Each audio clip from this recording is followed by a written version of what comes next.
નમસ્કાર, good evening. હું આશીષ ધાંધલિયા વિવેકાનંદના ઓનલાઈન યુટ્યુબ પ્લેટફોર્મ પર આપણી forest special series the jungle બુકના episode number 17 માં તમારા દરેક વિદ્યાર્થી મિત્રોનું હાર્દિક સ્વાગત કરું છું. એક નાનું એવું કન્ફર્મેશન આપી દેજો કે મારો ઓડિયો અને વિડિયો તમારા સુધી ક્લિયર આવી રહ્યો છે. સાથે આજના પારિસ્થિતિકી તંત્ર વિજ્ઞાન એટલે કે ઇકોલોજીનો મેક્સિમમ વિડિયો શેર કરી દેજો. જેને લાઈક નથી કરી એ વિડિયોને લાઈક આપી દેજો અને ચેનલને સબસ્ક્રાઇબ કરી દેજો. જો તમે ચેનલ ઉપર નવા છો તો સબસ્ક્રાઇબ તો કરવાનું જ છે. સાથે બાજુમાં એક નાનું એવું શું આપેલું છે, બેલ આઇકન. તો બેલ આઇકન ઉપર ક્લિક કરો જેથી આવનારી તમામ અગત્યની નોટિફિકેશન તમારા સુધી પહોંચી જાય. દરેક વિદ્યાર્થીઓને જય શ્રી કૃષ્ણ, હર હર મહાદેવ. જય શ્રી કૃષ્ણ, હર હર મહાદેવ. જય દ્વારકાધીશ, જય હિન્દ. ચલો તો વધુ સમય ના બગાડતા આપણે લેક્ચરની શરૂઆત કરીએ છીએ. આજનો આપણો મહત્વનો ટોપિક છે પારિસ્થિતિકી વિજ્ઞાન એટલે કે ઇકોલોજી. શું કહેવાય? ઇકોલોજી. ક્લિયર છે? ખાસ કરીને આજના લેક્ચરમાં અમુક વ્યાખ્યાઓ જોઈશું. ખાસ કરીને જે ચાર્ટ પ્રકારે હોય છે, જે પિરામિડ સ્વરૂપે આપને ઉપભોક્તા અને ઉત્પાદકો જોવા મળે છે એની વાત કરશું. અને લાસ્ટમાં લેક્ચરની જે લાસ્ટ 10 મિનિટ છે એ સૌથી વધુ ઇમ્પોર્ટન્ટ બની રહેશે. શરૂઆતમાં તમને એમ લાગશે કે સર બધું બોરિંગ લાગે છે, પરંતુ સૌથી આનો એન્ડ, એટલે પિક્ચરમાં કેમ ઘણી વખત સારું મૂવી ના હોય તો શરૂઆતમાં આપને એમ લાગે કે બોરિંગ છે, પણ ઇન્ટરવલ પછી ફૂલ ઇન્ટરેસ્ટિંગ થઈ જાય. એવી જ રીતે ખાસ કરીને કાર્બન ચક્ર, સલ્ફર ચક્ર, ફોસ્ફરસ ચક્ર, નાઇટ્રોજન ચક્ર, જેની આપણે લેક્ચરના એન્ડમાં શું કરીશું તો વાત કરીશું. તો મેક્સિમમ લિંકને શેર કરી દો. ચલો તો સેશનની આપણે શરૂઆત કરીએ. પારિસ્થિતિકી વિજ્ઞાન, જેને શું કહેવામાં આવે છે? ઇકોલોજી. ઘણા વિદ્યાર્થીઓની માંગ હતી અને આજે આપણે માંગને પૂરી કરીએ છીએ. ચલો શરૂઆત કરીએ. એક જર્મન જૈવ વૈજ્ઞાનિક થઈ ગયા, નામ છે અર્નેસ્ટ હેકલ. અર્નેસ્ટ હેકલ, જેના દ્વારા સૌપ્રથમ શબ્દ કયો આપવામાં આવ્યો તો કે ઓઇકોલોજી. કયો? અથવા ઇકોલોજી. ઇકોલોજી શબ્દ સૌપ્રથમ કોણે આપ્યો? જર્મન જૈવ વૈજ્ઞાનિક અર્નેસ્ટ હેકલે. તેમના મતે જીવોનું કાર્બનિક અને અકાર્બનિક પર્યાવરણ સાથેનો સંબંધ એટલે કે ઇકોલોજી. શું કે છે કે પર્યાવરણના કાર્બનિક, જીવોનું કાર્બનિક અને અકાર્બનિક પર્યાવરણ સાથેનો સંબંધ એટલે કે ઇકોલોજી. બે શબ્દનો બનેલો છે, ઇકોસ અને લોગોસ. ઇકોસ નો મતલબ થાય નિવાસસ્થાન અને લોગોસ નો મતલબ થાય અભ્યાસ કરો. મતલબમાં નિવાસસ્થાનનો અભ્યાસ કરો, જેને શું કહેવાય છે તો કે ઇકોલોજી. ખાસ યાદ રાખજો.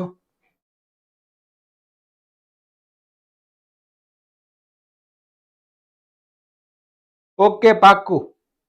ગલુડિયા પરિયોજના 1972 તમે જે કહી રહ્યા છો તેના વિશે પાક્કું આપણે લાવશું. ઓકે, ચલો.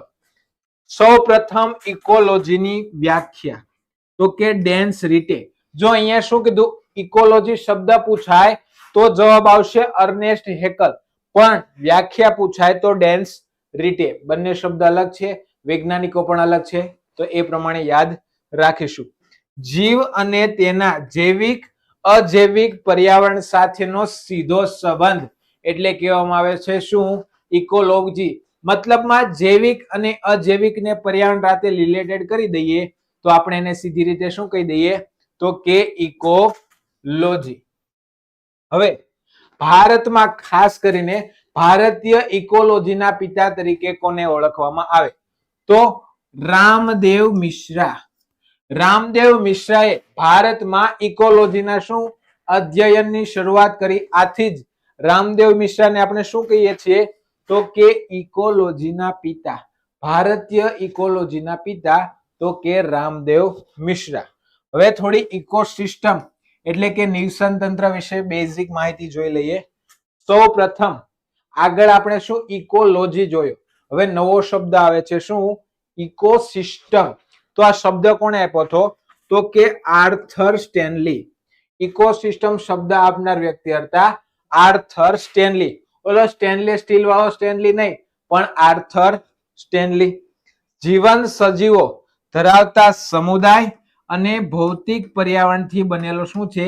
એક એકમ છે જેના બે ઘટકો છે. મતલબમાં નિવસન તંત્ર.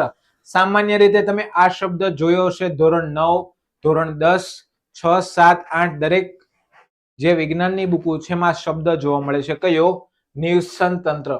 નિવસન તંત્રના બે ઘટકો છે. ક્વેશ્ચન પૂછી લે, નીચેનામાંથી નિવસન તંત્રના ઘટકોમાં કોનો સમાવેશ થતો નથી? ઓપ્શન એ જૈવિક, ઓપ્શન બી અજૈવિક, ઓપ્શન સી એ અને બી બંને, કે ઓપ્શન ડી આપેલ પૈકી એક પણ નહીં. તો આપણો આન્સર રહેશે જૈવિક અને અજૈવિક. યસ, આજા ટાઈગર એક્ઝેક્ટલી રાઈટ. ઓડેમ ક્લિયર છે. ચલો આગળ વાત કરીએ.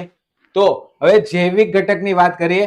મતલબમાં નિવસન તંત્રના બે ઘટકો છે, એક જૈવિક અને અજૈવિક. હવે એમાં ડિટેલમાં વાત કરીશું કે નહીં, તો કે જૈવિક ઘટક. હવે જૈવિક ઘટકની અંદર વાત કરીશું પ્રાથમિક ઉત્પાદક. મતલબમાં જે નિવસન તંત્રમાં પ્રાથમિક ઉત્પાદકો કોને કહેવાય? આવા ક્વેશ્ચન પણ તમે એક્ઝામમાં પેપરમાં જોયા હશે કે પ્રાથમિક ઉદ્ભોક્તા તરીકે કોનો સમાવેશ થતો નથી. આવા ક્વેશ્ચન ભૂતપૂર્વ એક્ઝામમાં પૂછાઈ ગયેલા છે. તો મુખ્યત્વે હરિત છોડ, અમુક બેક્ટેરિયા અને શેવાળ જેઓ પોતાનો ખોરાક શું જાતે બનાવે છે. નિવસન તંત્રમાં શેવાળ, જલીય નિવસન તંત્રમાં શેવાળ અને સ્થળીય નિવસન તંત્રમાં જંગલી વનસ્પતિ અને ફૂલ છોડ. મતલબમાં જે ફૂલ છે, છોડ છે, કોઈ પણ નિવસન તંત્રમાં જે પોતાનો ખોરાક પોતાની રીતે બનાવે એને શું કહેવામાં આવે? પ્રાથમિક ઉત્પાદક. સામાન્ય રીતે વનસ્પતિ. જમીન એટલે કે જલીય બાબતમાં જોઈએ તો શેવાળ જે ખોરાક પોતાની રીતે બનાવે એને શું કહેવાય? પ્રાથમિક ઉત્પાદકતા. માણસ તો કે ઉદ્ભોક્તા. ક્લિયર છે? પાક્કું જોઈ લેશ, હું સમજી ગયો તમારી વાત. ચોક્કસપણે હું જોઈ લઈશ ને જો ટોપિક યોગ્ય હશે તો પાક્કું આપણે લઈ લઈશું. ઉપભોક્તા. ઉપભોક્તા પોતાનો ખોરાક જાતે તૈયાર કરી શકતા નથી. જેમ કે માણસ, આપણે આપણો ખોરાક જાતે તૈયાર કરતા નથી. જે રસોડામાં રાંધીએ એને ખોરાક તૈયાર કર્યો ના કહેવાય. ખોરાક ઉત્પન્ન, જેમ કે આપણે પ્રાણીઓ, પક્ષીઓ, વનસ્પતિ ઉપર જે નભીએ છીએ એટલે આપણે શું કહેવામાં આવે છે? ઉપભોક્તા. છોડ અથવા પ્રાણીઓમાંથી મેળવેલ કાર્બનિક ખોરાક ઉપર આધારિત. મેં જેમ વાત કરી, માણસ કોની ઉપર આધાર રાખે? તો કોઈ પણ છોડ છે, કોઈ પણ પ્રાણી ઉપર આધાર રાખે. ખાસ કરીને ઉપભોક્તાના કદના આધારે કેટલા પ્રકારમાં વહેંચી શકાય? તો બે પ્રકારમાં. એક છે અસૂક્ષ્મ અને બીજા છે સૂક્ષ્મ. અસૂક્ષ્મ અને સૂક્ષ્મ ઉપભોક્તા. એવા ઉપભોક્તાના કેટલા પ્રકાર છે? બે. એમાં વાત કરીએ અસૂક્ષ્મ, જે છોડ અથવા પ્રાણીઓ બંનેનો આહાર તરીકે ઉપયોગ કરે, તેમના ખોરાકના આધારે શાકાહારી, માંસાહારી અથવા મિશ્રાહારીમાં વર્ગીકૃત કરી શકાય. સામાન્ય રીતે આપણે અમુક મિશ્રાહારી પ્રાણીઓ, માંસાહારી પ્રાણીઓ અને શાકાહારી પ્રાણીઓ દરેકનો સમાવેશ કેમાં થાય છે? તો કે અસૂક્ષ્મ ઉપભોગતા. ક્લિયર છે? અને નેક્સ્ટ વાત આવે છે સૂક્ષ્મ. સૂક્ષ્મ એટલે પહેલા તો મૃત વસ્તુ યાદ રાખવાની. મૃત ઉપર જીવતા હોય અને એકદમ કદમાં નાના હોય. કોણ હોય? તો મૃત કાર્બનિક પદાર્થોના વિઘટનથી શું મેળવે છે? પોષણ મેળવે છે. જેમ કે બેક્ટેરિયા, ફૂગ અને અળસિયા જેવા કેટલાક ઉદ્ભોક્તા મૃતોપજીવીનો. મતલબમાં જે તમને ખબર જ પડી, જે અસૂક્ષ્મ ઉપભોક્તા પૂછાય, અસૂક્ષ્મ જે સૂક્ષ્મ ન હોય તેવું, જેમ કે શાકાહારી, માંસાહારી અને મિશ્રાહારી. અને જો પૂછાય સૂક્ષ્મ ઉપભોક્તા, તો જે ખાસ કરીને મૃત્યુ પામેલી છે એટલે કે મૃતોપજીવી છે, એ દરેકનો સમાવેશ કેની અંદર થશે? તો કે સૂક્ષ્મ ઉપભોક્તાની અંદર થશે. ક્લિયર છે? ચલો, જે રીતે જૈવિક બાબત પૂછી, હવે અજૈવિક. અજૈવિક માંથી ક્વેશ્ચન પૂછાઈ ગયો. શું? અજૈવિક ઘટકમાં કોનો સમાવેશ થતો નથી. મતલબમાં જે તમારી પાસે યલો બોક્સ દેખાશે એ દરેકનો સમાવેશ થશે અજૈવિક ઘટક. આ ક્વેશ્ચન એક્ઝામમાં પૂછાઈ ગયેલો છે.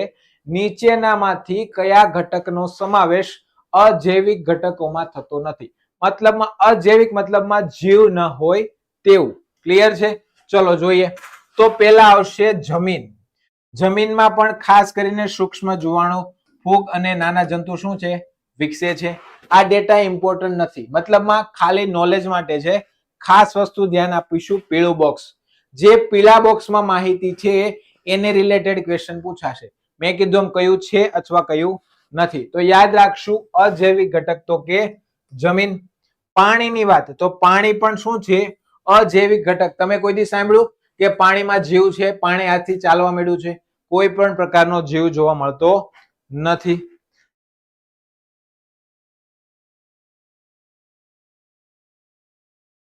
પાક્કું પ્રવીણભાઈ, પાક્કું.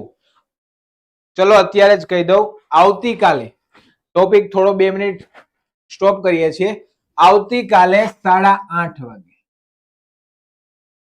વિવેકાનંદ એકેડમીની સ્પેશિયલ જે એપ્લિકેશન છે, વિવેકાનંદ એકેડમી ફોર જીપીએસસી, ગૂગલમાં જશો તો પણ તમને ત્યાંથી લિંક મળી જશે. અને જો લિંક ત્યાંથી નહીં મળે તમને, તો આપણી ટેલિગ્રામ ચેનલમાં લિંકને શેર કરી દઈશું, જ્યાંથી એક્ઝેક્ટ સાંજે 8:30 વાગે સોમવારથી લઈને શનિવાર સુધી, મતલબમાં આજનો લેક્ચર પૂર્ણ થશે. મતલબ એવું માની શકાય કે દરેક લેક્ચરમાંથી મિનિમમ 8 ક્વેશ્ચન પડશે. આજના લેક્ચરના 8, મતલબમાં તમારો ઓલ ઓવર કવર થઈ જાય એટલે દર લેક્ચરના 8 ક્વેશ્ચનની ગણતરી સાથે ચાલજો. અને આપણો 50 માર્ક્સનો ટેસ્ટ. ક્લિયર છે ને? અને ખાસ દરેક વિદ્યાર્થી મિત્રો આપે એવી આપણી વિનંતી છે. આપણે કોઈથી ક્યાંયથી ક્વેશ્ચન ઉપાડતા નથી. જે ભણાવીએ છીએ તેને હેન્ડ રાઇટિંગ થી લખાય છે, પછી ટાઈપર દ્વારા ટાઈપિસ્ટ થઈને એપ્લિકેશનમાં ચડે છે. પ્રવીણભાઈ ટેન્શન ના લો, તમારી જેમ ઘણા વિદ્યાર્થીઓનો આ પ્રશ્ન રહેલો છે, એ પણ આવતીકાલે આપણે સોલ્વ આઉટ કરી દઈશું. ક્લિયર છે ને? ચલો. પાણી. પાણી પણ શું છે? અજૈવિક ઘટક છે. જમીન અને પાણી બંને શું છે? તો કે અજૈવિક ઘટકો. હવે નેક્સ્ટ વાત કરીએ તો કે તાપમાન. તાપમાન પણ શું છે? અજૈવિક ઘટક. તાપમાન એ સજીવોના અસ્તિત્વને સીધું પ્રભાવિત કરતું પરિબળ છે. તમને ખબર છે, ઉપરથી સૂર્યદાદા તાપ આપે તો આપણા પર કેવી અસર થાય? સીધી. જો ગરમી વધે તો આપણે એને સહન કરી શકતા નથી. મતલબમાં એવું પરિબળ છે આપણા પર શું કરે છે? ડાયરેક્ટ અસર કરે છે. પાણી ડાયરેક્ટ અસર કરે નહીં. પૂર આવે તો જ આપને અસર થાય, બાકી અસર થાય નહીં. હવે આવે છે હવા. હવા પણ શું છે? તો કે અજૈવિક ઘટક. હવાની વ્યાખ્યા: પૃથ્વીની આસપાસ વીંટાળેલા આવેલા આવરણને, પૃથ્વીની આસપાસ વીંટાયેલા વાતાવરણને શું કહેવામાં આવે છે? તો કે હવા. ખાસ કરીને તો આપણે જે રીતે વાત કરી, આ બધા કોની વાત કરીએ? જમીન, પાણી, તાપમાન, હવા. આ બધું શું છે? તો કે અજૈવિક ઘટકો. શું છે? અજૈવિક. હજી 2 ઘટકો યાદ રાખજો, અક્ષાંશ અને ઊંચાઈ. આ જે ક્વેશ્ચન એક્ઝામમાં પૂછાય ને, એમાં અક્ષાંશ અને ઊંચાઈ પણ ઓપ્શનમાં હતા. અક્ષાંશ અને ઊંચાઈના પરિણામે બાયોમ નક્કી થાય છે. તે મુજબ શું કરે છે? તો કે સજીવો અનુકલન સાધે છે. જેમ ઊંચાઈએ જઈએ તમને ખબર હશે, દબાણ ઘટે, ઘનતા ઘટે. જેમ નીચે જઈએ દબાણ વધે, ઘનતા વધે. ક્લિયર છે? તો અને આવે છે ઉર્જા. 6 અને 7 ટોપિક થયા, જેનો સમાવેશ કેમાં થશે? અજૈવિક ઘટકો. જમીન, પાણી, તાપમાન, હવા, અક્ષાંશ, ઉર્જા અને ઊંચાઈ. આ 7 ઘટક જો એક્ઝામમાં પૂછાય તો તમારે આંખ વીંચીને, આંખ ખુલ્લી રાખજો, રાઉન્ડ બરાબર થાય. ક્લિયર? આંખ ખુલ્લી રાખીને ટીક શું કરવાનું? કે આ તમામે તમામ 7 શું છે? અજૈવિક ઘટકો. સામાન્ય રીતે જેનામાં જીવ નથી એવા પદાર્થો એટલે કે અજૈવિક ઘટકો. ઓકે, પાક્કું. રિયાબેન ચૌધરી કહી રહ્યા છે પીડીએફ મળી જશે. પાક્કું. ઉર્જા એક દરેક સજીવની શું છે? જરૂરિયાત. પ્રાથમિક ઉત્પાદકો સીધી જ સૂર્ય ઉર્જામાંથી શું કરે છે? પોતાની જરૂરિયાતો પૂરી કરે છે. જ્યારે ઉપભોક્તા પ્રાથમિક ઉત્પાદનોમાંથી, મતલબમાં આગળ જે વાત થઈ હતી, શું? પ્રાથમિક ઉત્પાદકતા અને ઉપભોક્તા. તો પ્રાથમિક ઉત્પાદકોમાં કોણ? વનસ્પતિ હોય તો શું કરે? સૂર્યમાંથી પ્રકાશ મેળવે અને આ વનસ્પતિ આપણે ખોરાકમાં લઈએ, મતલબમાં ઇનડાયરેક્ટ આપણે શું કરીએ છીએ તો કે ઉર્જાનો આપણા શરીરમાં સોર્સ મતલબમાં ઉર્જા મેળવીએ છીએ. ક્લિયર છે? આગળ વાત કરીએ તો એક નવો શબ્દ આવે છે, શબ્દ છે આહાર શૃંખલા. આહાર શૃંખલા સજીવોની શ્રેણી જે એકબીજાનો આહાર તરીકે ઉપયોગ કરે એને શું કહેવાય? આહાર શૃંખલા. શું કહેવાય? આહાર શૃંખલા. મતલબમાં એકબીજાનો ઉપયોગ કરે. માણસ જેમ કે વનસ્પતિ છે, સૂર્યપ્રકાશમાંથી ઉર્જા મેળવે, એ વનસ્પતિને કા તૃણાહારી પ્રાણીઓ ખાય કા ડાયરેક્ટ માણસ ખાય. આ તૃણાહારી પ્રાણીઓને અથવા વનસ્પતિને માણસ ખાય. હવે માણસ જ્યારે મૃત્યુ પામે છે ત્યારે ગીધ જેવા પક્ષીઓ ખાય છે અને એ જ્યારે મૃત થાય છે ત્યારે અમુક પ્રકારના બેક્ટેરિયા એટલે કે મૃતોપજીવી આ રીતની જે કડી ચાલે છે એને શું કહેવાય? આહાર શૃંખલા. આહાર શૃંખલાની શરૂઆત કોનાથી થાય છે? મોસ્ટ આઈએમપી ક્વેશ્ચન પૂછાઈ ગયો હતો મે બી 2019 ની કોઈ એક્ઝામમાં. આહાર શૃંખલાની શરૂઆત કોનાથી થાય તો કે સ્વયંપોષી ઓટોટ્રોપ્સ, મતલબમાં જે પોતાનો ખોરાક પોતાની જાતે બનાવે એને કહેવામાં આવે છે શું? સ્વયંપોષી. તો આહાર શૃંખલાની શરૂઆત થશે સ્વયંપોષીથી. સૂર્ય ઉર્જામાંથી જાતે જ જે પોતાના ખોરાકનું સર્જન કરે એને જ કહેવાય ઓટોટ્રોપ્સ, મતલબમાં સ્વયંપોષી. ક્લિયર છે? અને ત્યાર પછીના સ્તરે કોણ આવે તો કે પરપોષી, મતલબ આપણે બધા શાકાહારી, મિશ્રાહારી અને માંસાહારી આ દરેકને શું કહેવાય? પરપોષી. મતલબમાં શું કે આપણે અન્ય પર આધાર રાખવો પડે છે. હવે જે આ આહાર શૃંખલા છે, આહાર શૃંખલાના બે પ્રકાર છે. મેં તમને કીધેલું છે આપણે જો હવે ફરી વખત 2 મિનિટનો સ્ટોપ. જેટલા લોકો છે ધ્યાનથી સાંભળજો કે આપણે હવે કઈ રીતે કરવાના છીએ કે કાલે લેક્ચર નથી, સોમવારે જમીન અને જમીનના તમામ પ્રકારોને વિશે વાત કરીશું. પછી એક બે એવા વિષય ટોપિક બાકી, એ પૂર્ણ થયા પછી છેલ્લા જે સૌથી મોસ્ટ આઈએમપી કહેવાય ને તો કે 3 થી 4 મહિનાનું, કારણ કે હજી એક્ઝામ ડિક્લેર થઈ નથી, મતલબમાં એકાદ મહિના પછી ડિક્લેર થશે. તો ટ્રાય કરશું 3 થી 4 મહિનાનું પર્યાવરણનું ટોટલ આપણે શું લઈશું? Current affairs. મતલબ એમાં 2 થી 3 અઠવાડિયે એટલે લેક્ચર જશે. મતલબ શું થશે? આવતું વીક આપણા જે નાના નાના ટોપિકો છે એ દરેક પૂર્ણ કરીશું. એક ટોપિક એવો રાખવાના છે રાજ્યપાલ. એક ટોપિક સ્પેશિયલ શેનો રહેશે તો કે તાજેતરમાં નિમાણેલા નવા જે મુખ્યમંત્રીઓ કહી શકાય, રાજ્યપાલ કહી શકાય ગુજરાતમાં અથવા ભારતની કોઈ સંસ્થાના છે એ ટોપિક લાવીશું.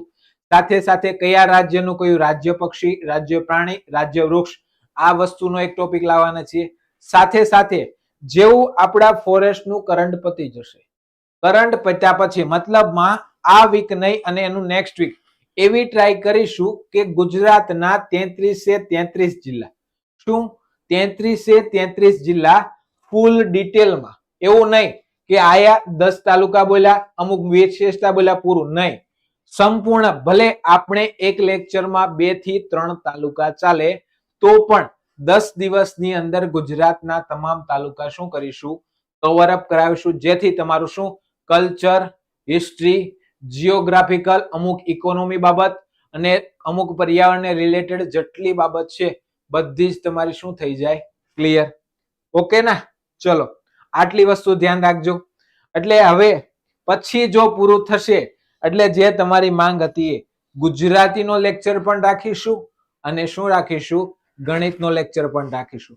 મતલબમાં 100 ગુણ, 100 પ્રશ્ન અને 200 ગુણનું આપણે ફૂલી ટ્રાય કરશું કે અહીંયાથી કવર અપ કરાવી દઈએ. પણ તમારી પણ એક ફરજ છે, સાથે સાથે કરંટ અફેર્સ કરવાનું છે. જે રીતે આટલા બધા લોકો તમે રાતે, ભલે સંખ્યા આપણે ઓછી કે પણ નાનું કુટુંબ સુખી કુટુંબ, તમે આટલા લોકો રાત્રે આવો છો તો સવારે પણ જોઈન થઈ જાઓ 8 વાગે.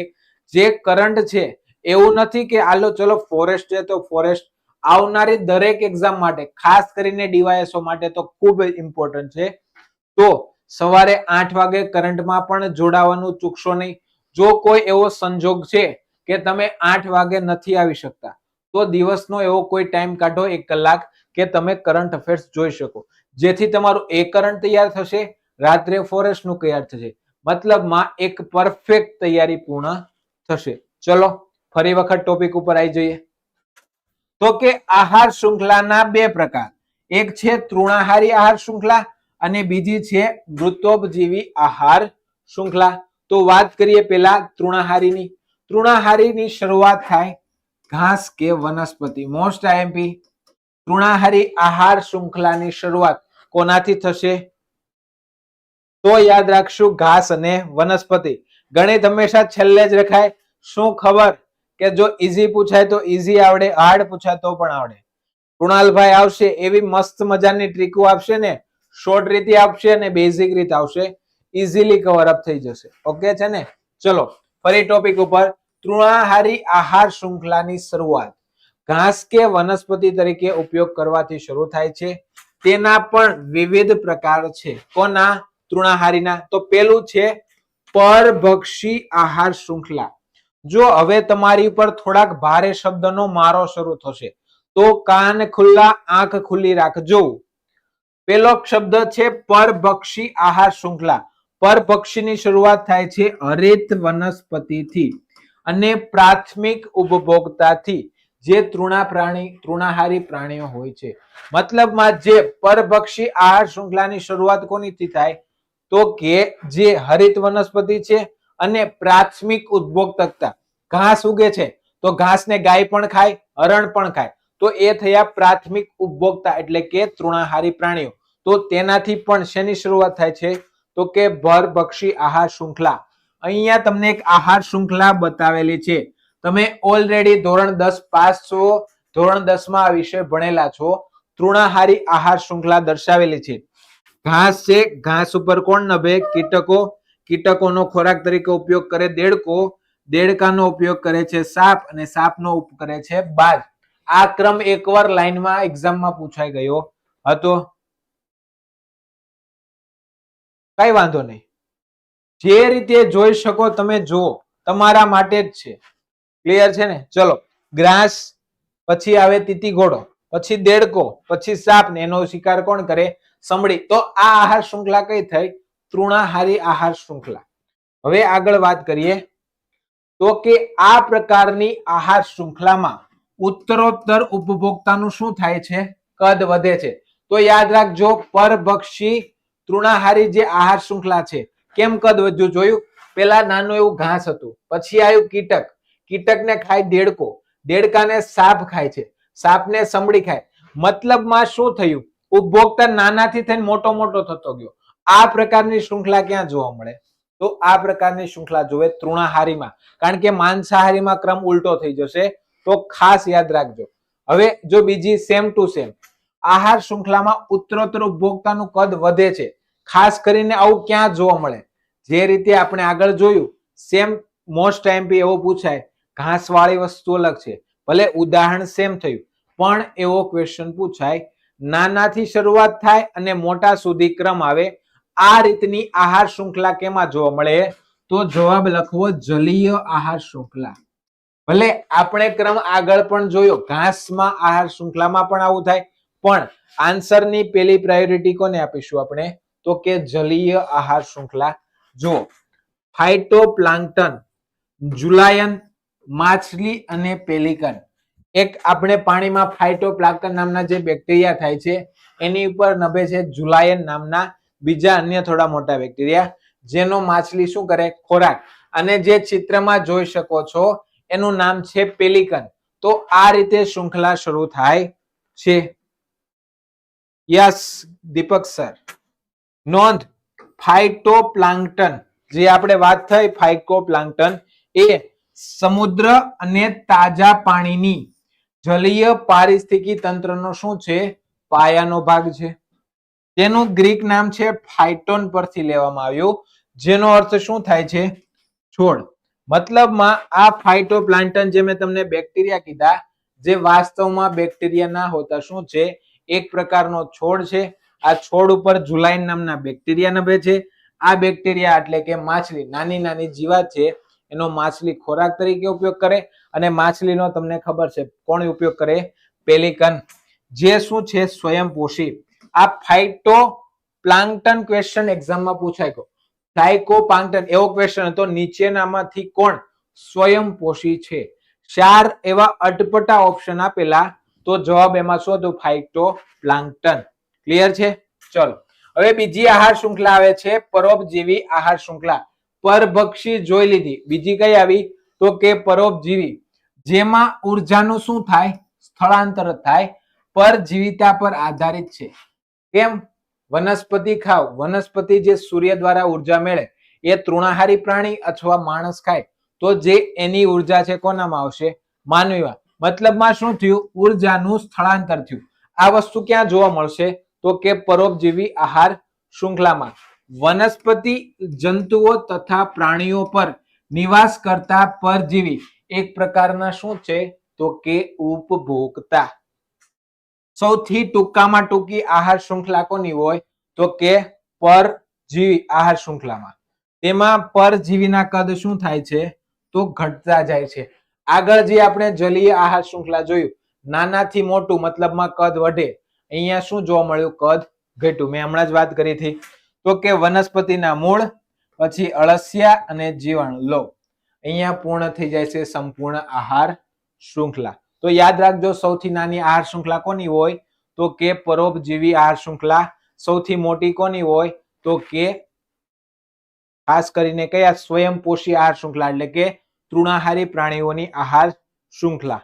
ક્લિયર છે? ચલો, મિશ્ર આહાર કડીમાં ઉર્જાનું વહન પરભક્ષી અને પરજીવી બંને માધ્યમથી થાય. જો હવે મિશ્ર આહાર શૃંખલાની વાત આવી, એમાં શું કહે છે કે ઉર્જાનું વહન બંને સાઈડ થાય. પરભક્ષી તરફ થાય અને પરજીવી તરફથી પણ થાય. હવે પરભક્ષી તો કે વનસ્પતિનો ઉપયોગ બકરી કરે અને બકરી તો માણસ ખાય જ છે. હવે આ બધા પરભક્ષી થયા અને આ શું થયું? પ્લાઝ્મોડિયમ એ પરજીવી છે. મતલબમાં મિશ્રાહારી આહાર શૃંખલામાં શું થાય? તો ઉર્જાનું એકબીજામાં શું થાય? આદાન પ્રદાન થાય છે. ક્લિયર છે ને? ચલો, પરેશભાઈ રબારી, જય દ્વારકાધીશ. ચલો હવે આવે છે નવી આહાર શૃંખલા, જેનું નામ છે મૃતોપજીવી. મૃતોપ સજીવોના વિવિધ ભાગોના વિઘટન દ્વારા શું થાય છે? તો કે ઉપભોગમાં લેવામાં આવે છે. ત્યાર પછી શું થાય? શિકારીઓનો આહાર બને છે. મોસ્ટ આઈએમપી ક્વેશ્ચન, કઈ આહાર શૃંખલા નીચેનામાંથી કઈ આહાર શૃંખલા સૂર્ય ઉર્જા આધારિત હોતી નથી?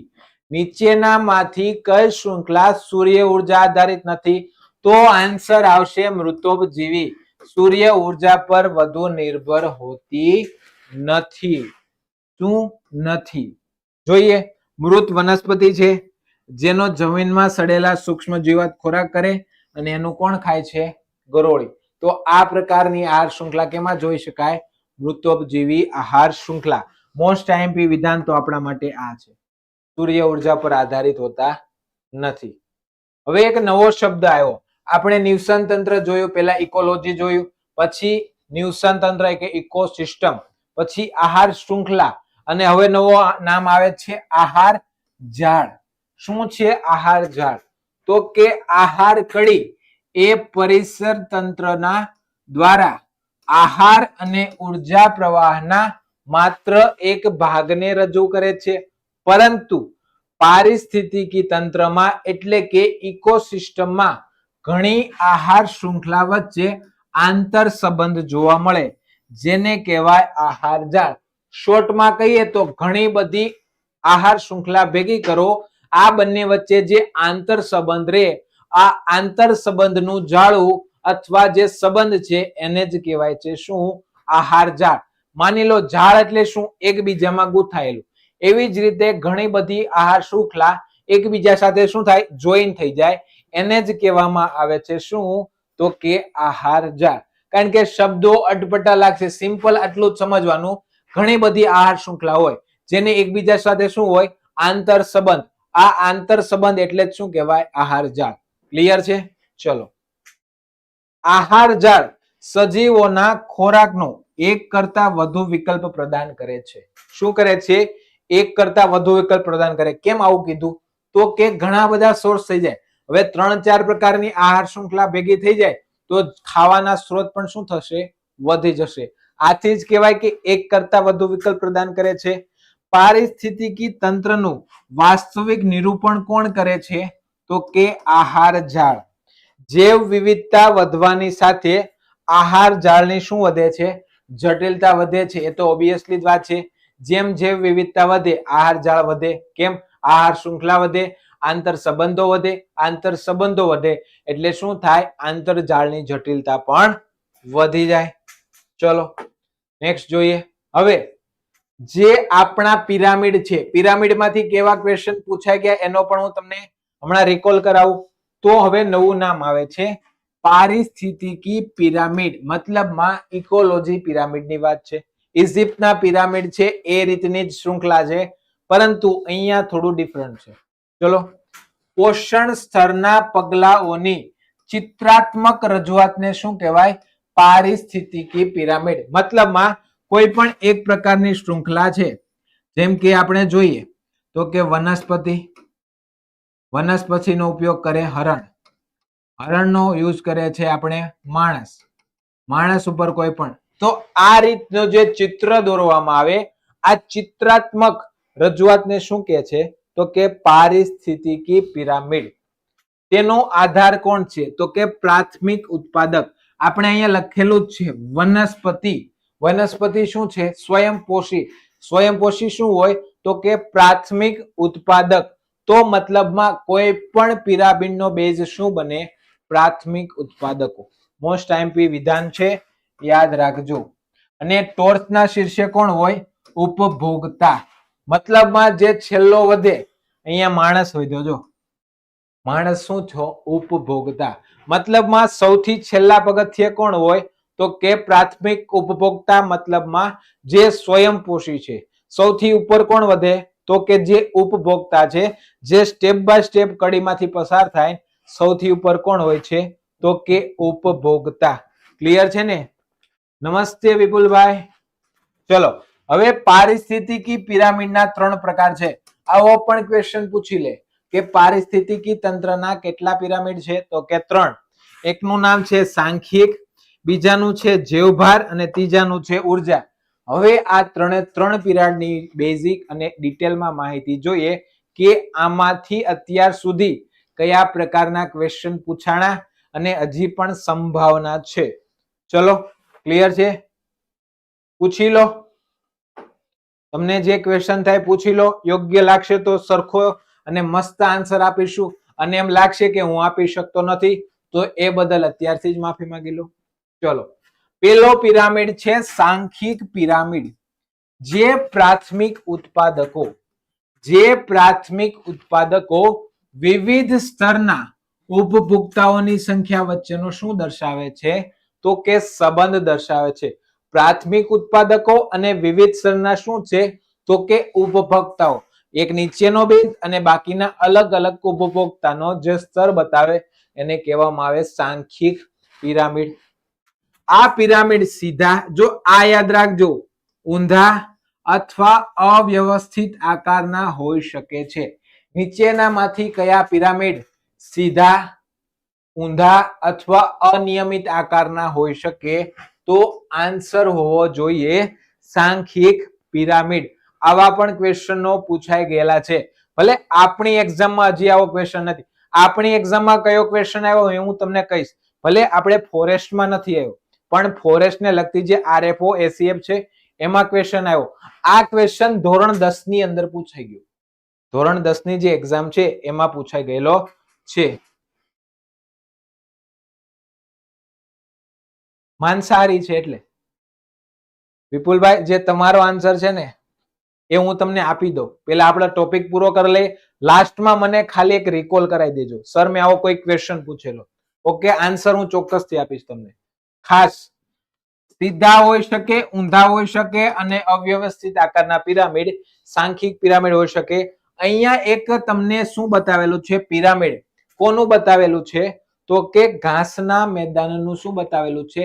નિવસન તંત્ર, એટલે કે ઇકોલોજીકલ પિરામિડ બતાવ્યો છે ઘાસનું. જો સૌથી નીચે આપેલું છે ઉત્પાદક, મતલબમાં ઘાસ આપેલું છે, પછી આપેલું છે પ્રાથમિક ઉપભોગતા, મતલબમાં જે ઘાસ થયું છે, ઘાસ ઉપર જે નભે છે એને કહેવામાં આવે છે પ્રાથમિક ઉપભોગતા. હવે જે સસલા દર્શાવેલા છે, ઉંદર હોઈ શકે, સસલા સામાન્ય રીતે આપણે ઘાસમાં લઈ તો સસલા થયા પ્રાથમિક ઉપભોગતા. હવે એનો ખોરાક તરીકે કોણ ઉપયોગ કરે છે? તો અહીંયા સાપ દર્શાવ્યા છે, મતલબ સાપ શું થયા? દ્વિતીય ઉપભોક્તા. હવે આ સાપનો ખોરાક તરીકે કોણ ઉપયોગ કરશે? તો કે તૃતીય ઉપભોક્તા. તો આ શું થયા? સૌથી ટોચ ઉપર, અને આ તમામનું વિઘટન થઈ જશે અપઘટક તરીકે. ક્લિયર છે? આ પ્રકારનું નિવસન તંત્ર ક્યાં જોવા મળે? તો કે સાંખ્યિક પિરામિડમાં. 3 પ્રકારના હોઈ શકે, સીધા, ઊંધા અથવા અવ્યવસ્થિત. ચલો આગળ વાત કરીએ. હવે આવો એક ક્વેશ્ચન જે આરએફઓ અથવા એસીએફ માં પૂછાણો હતો. શું નીચેનામાંથી કોનું નિવસન તંત્ર અથવા પિરામિડ ઉલટો જોવા મળે?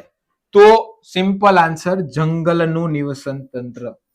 જંગલનું જે નિવસન તંત્ર હોય છે એનો પિરામિડ કેવો હોય? હંમેશા ઊંધો જોવા મળે. જંગલનું જે નિવસન તંત્ર છે, જંગલનું જે ઇકોસિસ્ટમ છે, આ ઇકોસિસ્ટમનો હંમેશા પિરામિડ તમને કેવો જોવા મળશે? ઊંધો જોવા મળશે. કેમ આવું છે? તો ઉપર સૌથી ટોચ ઉપર કોણ આવે છે? તો કે ઉચ્ચ પરોપજીવી, એની નીચે છે પરજીવી, પરજીવીની નીચે છે પક્ષી, અને પક્ષી છે વૃક્ષ. મતલબમાં આમાં બહુ લોજિક નહીં લગાડવાનું, સિમ્પલ ફંડા યાદ રાખવાનો. એવો ક્વેશ્ચન પૂછાય કે જે જંગલનું નિવસન તંત્ર છે એનો પિરામિડ હંમેશા કેવો જોવા મળે? તો સિમ્પલ યાદ રાખવાનો, કેવો? ઉલટો. પછી સર આ ઉચ્ચ પરોપજીવી શું કેમ નીચે અને વૃક્ષ નીચે? એવો કોઈ લોજિકી સેન્સ નહીં લગાડવાનો, સિમ્પલ ફંડા. શું? ઊંધો પિરામિડ પૂછે તો જંગલમાં ઘૂસી જવાનું. ક્લિયર છે ને? ચલો, કારણ કે આપણે ફોરેસ્ટની એક્ઝામ છે, કોઈ મેઇન્સ આપવાના નથી, સિમ્પલ આવા જ ડેટા પૂછાશે. હજી એક વાત છે, જો જંગલનું નિવસન તંત્ર મિશ્ર પ્રકારનું પણ હોઈ શકે. સૌથી વધુ શું જંગલમાં 2 પ્રકારના જોવા મળે, ઊંધું અને મિશ્ર પણ હોઈ શકે. શીર્ષ માંસાહારી, માંસાહારી, શાકાહારી અને વનસ્પતિ. મતલબમાં અનિયમિત પિરામિડ જો મિશ્ર પ્રકારનો પિરામિડ અથવા અનિયમિત પ્રકારનો પિરામિડ.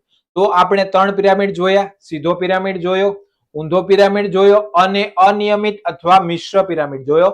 એમાં અનિયમિત પિરામિડ અથવા મિશ્ર પિરામિડ અને ઊંધો પિરામિડ પૂછાય તો જંગલનું નિવસન તંત્રને યાદ કરીશું.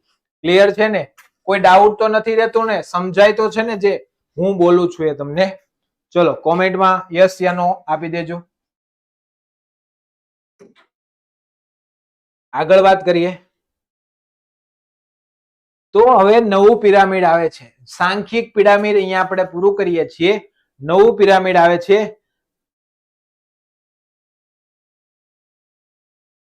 યસ આવી ગયા છે. આહિર મિત્તલબેન તમે જે ક્વેશ્ચન પૂછ્યો છે એ આવી ગયો છે.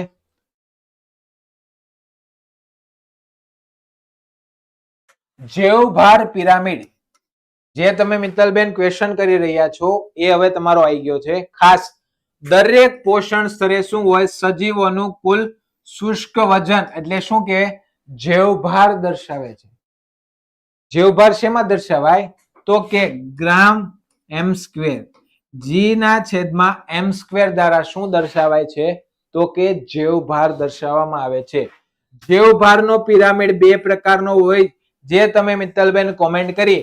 જેવભારનો પિરામિડ 2 પ્રકારનો હોય, કા સીધો હોય કા તો ઉલટો હોય છે. અહીંયા તમને સીધું જેવભાર પિરામિડ એટલે કે સ્થળીય નિવસન તંત્ર દર્શાવેલું છે. સૌથી નીચે વનસ્પતિ, વનસ્પતિ પછી શાકાહારી, પ્રાથમિક માંસાહારી અને શીર્ષ માંસાહારી. મતલબમાં એક સીધું સ્થળીય નિવસન તંત્ર દર્શાવેલું છે. સિમ્પલમાં જેવભાર, જેવભારમાં કઈ લખેલું છે શુષ્ક વજન. જેવભાર દર્શાવતો પિરામિડ કેમાં જોવા મળે છે? શું વાત છે? એડવાન્સમાં ખરેખર. ચલો તો તમારે ખાલી શું સાંભળવાનું જ રહેશે, રિવિઝન જેવું લાગશે. ક્લિયર છે ને? ચલો જો સીધો પિરામિડ જોઈ લીધો. હવે ઊંધો પિરામિડ. જો અહીંયા ઊંધો પિરામિડ સામાન્ય રીતે જલીય નિવસન તંત્રમાં જોવાય. જેવભારની અંદર ઉલટો જે પિરામિડ છે સામાન્ય રીતે ક્યાં જોઈ શકાય છે તો કે જલીય નિવસન તંત્રમાં. ઉપર છે શીર્ષ ઉપભોક્તા માછલીઓ, મતલબમાં જે આપણે વહેલ, શાર્ક જેવી માછલીઓ હોઈ શકે, પછી નીચે નાની માછલીઓ, પછી એની ઉપર જે માછલીઓ ઉપયોગ કરે છે એવી નાના નાના જીવાત જેને કહેવાય છે ઝુંબલાંગટોન, અને છેલ્લે છે ફાઇટોપ્લાન્કટન, જે આપણે વાત થઈ હતી નિવસન તંત્રનો સૌથી પાયાનો, જલીય નિવસન તંત્રનો પાયાનો જો કોઈ એકમ હોય તો એ છે ફાઇટોપ્લાન્કટન, જે એક પ્રકારનો છોડ છે અને એ પોતે શું છે સ્વયંપોષી. તો ઉલટા પ્રકારનો જેવ પિરામિડ કેનો જોવા મળે તો કે જલીયનો. અને આપણે જેવભારના બે પિરામિડ યાદ રાખજો, સીધા અને ઊંધા. સીધો નો સ્થળીય પૂછાય તો સીધો, ઉલટું તો કે જળીય. ક્લિયર છે? ચલો હવે છેલ્લો પિરામિડ આપણે સાંખ્યિક જોઈ લીધો, જેવભાર જોઈ લીધો, અને હવે આવે છે ઉર્જા પિરામિડ. અહીંયા તમને ટકાવારી જોવા મળશે. જો અહીંયા આપણે સેમ ટુ સેમ વ્યાખ્યા આપી દીધેલી છે, જેવભારની વ્યાખ્યા આપી દીધેલી છે.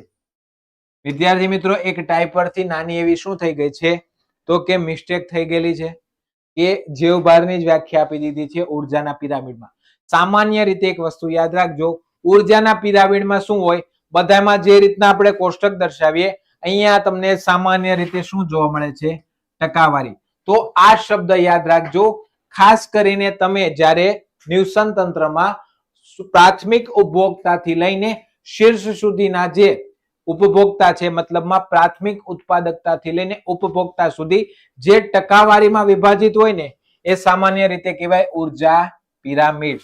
સીધું જેવભાર પિરામિડ, જેમાં સ્થળીય જો અહીંયા ટકાવારી દર્શાવી છે, મતલબમાં કઈ રીતે ઉર્જાનું એકબીજામાં વહન થશે. જે તમે આપણે કહેવાય ને તો વિપુલભાઈ વાત કરી રહ્યા હતા, સર નીચે ઘાસ ખાય છે એમાં જેટલું ઉર્જા હોય ઉપર જતા ઉર્જા ઘટે છે, અને શું થાય છે સિંહમાં ઉર્જા સૌથી ઓછી જાય છતાં આટલા તાકાતવાળા કેમ હોય છે. જો અહીંયા જો પ્રાથમિક ઉત્પાદકમાં 100% ઉર્જા છે, જે પ્રાથમિક ઉપભોગના ખાલી 10% જ જાય છે, દ્વિતીય ઉપભોક્તામાં 1%, તૃતીયકમાં 0.1%, અને જે સર્વોચ્ચ ઉપભોક્તા છે એમાં 0.01% જ જાય છે. યસ, 90% તો વાતાવરણમાં ઉર્જા જતી રહે છે. તો આ પ્રકારનું પૂછાય તો સ્થળીય નિવસન તંત્ર, પરંતુ કેમાં ઉર્જા પિરામિડમાં, યાદ રાખજો. હવે આપણા અહીંયા ત્રણ પિરામિડ પૂરા થઈ ગયા. આપણે જોઈ લીધા કયા કયા તો કે સાંખ્યિક જોયા, પછી જેવભાર જોયા, અને છેલ્લે ઉર્જા જોયા. સાંખ્યિકમાં 3 હતા, સીધું હતું, ઉલટું હતું અને અનિયમિત હતું. જેવભારમાં 2 યાદ રાખશું, સીધું અને ઉલટું. અને છેલ્લે ઉર્જામાં માત્ર એક, કેવું સીધું નિવસન તંત્ર જોવા મળે છે. યસ, હા યસ. જે તમે આહિર મિત્તલબેન કહી રહ્યા છો લેન્ડબેન નો 10% ઉર્જાનો નિયમ, એ હમણાં આપણે આગળ પણ આવવાનો છે. ચલો, જલીય પરિતંત્રને કેટલા ભાગમાં વિભાજિત કરાય છે? હવે વાત કરીએ છીએ જલીય પરિષદ તંત્ર. આમાં વિદ્યાર્થી મિત્રો જે ઇકોલોજી છે ને એમાં ઘણા બધા પ્રકાર હતા. સરોવરીય પારિસ્થિતિકી તંત્ર હતું, મેંગ્રોવ્સ નું હતું, જે ઓલરેડી આપણે કેવું છે કંઈ નથી, બેઝિક પૂછાય સરોવરમાં શું શું આવે, મેંગ્રોવ્સમાં શું શું આવે. જે આઈએમપી નતા, મતલબમાં તમને ભણાવવું તો પણ તમને બોરિંગ લાગે, ભણાવવું જરૂરી નથી, માટે આપણે એવા ટોપિક લીધા નથી. ટોપિક જે લીધા ને એ આઈએમપી જ લીધા છે. કેમ કે આપણે એટલું બધું ડીપમાં પૂછાતું નથી, સિમ્પલ લીટીમાં ક્વેશ્ચન હોય અને સિમ્પલ આન્સર હોય, માટે આઈએમપી લીધું છે, જેથી તમને પણ બર્ડન ના લાગે અને તમને મજા પણ આવે. ચલો, તો જલીય પરિતંત્રના 3 ભાગ છે. તાજા પાણીનું પરિતંત્ર, જેમાં નદી, ઝરણા અને તળાવ. બીજા નંબરે છે બ્રેકિસ પરિતંત્ર, જેને કહેવાય એસ્ચ્યુરી સ્વામ્પ. વિદ્યાર્થી મિત્રો કોમેન્ટ કરજો, આનો મતલબ શું થશે એસ્ચ્યુરી સ્વામ્પનો. આજે બીજા નંબરનું બ્રેકિસ પરિતંત્ર છે, એનો મતલબ શું થશે? જે તજજ્ઞો થઈ ગયા છે ને, આપણે કે છે સર અમારો આ પાકું છે 3 બાર બાયોલોજી, ચલો ખબર પડે કે આનો મતલબ શું થાય, એસ્ચ્યુરી સ્વામ્પ. અને ત્રીજા નંબરે છે ખારા પાણીનું પરિતંત્ર. ચલો ફટાફટ કોમેન્ટ આપજો, આનો મતલબ શું થશે? બ્રેકિસ પરિતંત્ર. કેવું? બ્રેકિસ પરિતંત્ર. ચલો ત્યાં સુધી હું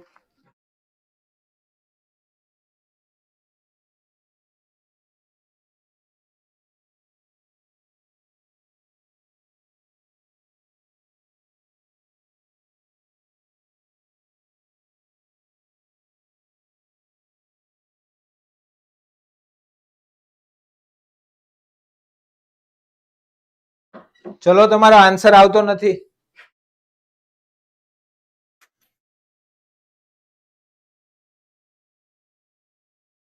હિન્ટ આપી દો. ઈંટ આપું? હિન્ટ આપું કે ઈંટ આપું? યસ, એક જવાબ આવે છે પ્રવીણભાઈ નો, કાદવ. બીજું કોઈ સાહસ કરવું છે? ચલો તમે સાહસ કરો ત્યાં સુધી થોડુંક આગળ વધીએ. એક જવાબે નહીં ચાલે, આટલા બધા લાઈવ હોય ને એક જવાબ થોડો ચાલે? તમે આટલા નબળા સ્ટુડન્ટ તો નથી. આશીષના આટલા નબળા સ્ટુડન્ટ હોય છે કે નહીં? આવનારી ફોરેસ્ટમાં જેટલા લોકો લાય છે ને બધાએ શું થવાનું છે? લિસ્ટમાં નામ ચડાવવાનું છે. દરેક વિદ્યાર્થીના 80+ માર્ક્સ હોવા જરૂરી છે. ક્લિયર છે ને? ચલો, જલીય પરિતંત્રના સજીવો હતા પ્રકાર. જલીય પરિતંત્રમાં વિવિધ પ્રકારના જળચર જીવ આવેલા છે, જેમને નીચે પ્રમાણે વર્ગીકૃત કરેલા છે. પહેલું જ નામ છે ન્યુસ્ટોન. ન્યુસ્ટોન મતલબમાં આપણે શું વાત કરવાનું છે? જે જલીય પરિતંત્ર છે એમાં કયા કયા પ્રકારના સજીવો જોવા મળે એની આપણે નામ અને ડિટેલમાં થોડી ચર્ચા કરીએ. એક એક લીટીનું વિધાન છે એવું નથી, બહુ ડીપમાં છે. તો ચલો જોઈએ. તો પેલું નામ છે ન્યુસ્ટોન. હવા અને પાણીની સ્પર્શ રેખા પર વસતા સજીવ. તમે ઘણા એવા સજીવો જોયા છે કે તમે જોતા હશો કે હવામાં હોય અને જે પાણીની સરફેસ ઉપર તરતા હોય. આ પ્રકારના જે જીવો છે એને શું કહેવાય? ન્યુસ્ટોન. તમે બધા વિદ્યાર્થી મિત્રો અત્યારે પણ ચોમાસું ચાલુ છે, ક્યાંક કાદવ ભરાણેલો હોય, ગંદુ પાણી હોય ને તેની પર જોજો, આ પ્રકારના તમને જીવો જોવા મળશે. શું? હવામાં પણ દેખાય અને એવું લાગે કે પાણીની સપાટી પર તરે છે. જોયા છે કે નથી? કોમેન્ટ કરજો. કોણે કોણે નથી જોયા? કોણે કોણે જોયા છે? ચલો, બીજું નામ છે પેરીફાઇટોન. પેરીફાઇટોન પાણીમાં મૂળ ધરાવતી વનસ્પતિના મૂળ સાથે જોડાયેલા શું છે? સજીવો. મતલબમાં જે વનસ્પતિ પાણીમાં મૂળ ધરાવે છે આ મૂળ સાથે જોડાયેલા જે સજીવો છે એને એક નામ આપવામાં આવ્યું છે. આ નામ છે પેરીફાઇટોન. શું છે? પેરીફાઇટોન. જો બધા જોયા છે અંગૂઠા? Yes yes. ચલો, દેવ ઠાકોર ભલે લેટ આયા પણ નમસ્તે. આપણો રેગ્યુલર સમય છે સાંજે 8:30 વાગે. સામાન્ય રીતે દરેક વિદ્યાર્થીએ જોયા જ હશે. જો ઓકે, ચલો માની લઈએ દરેક વિદ્યાર્થી મિત્ર એકવાર તો એ જોયા જ હશે. ચલો, હવે નવું નામ છે પ્લાન્કટોન.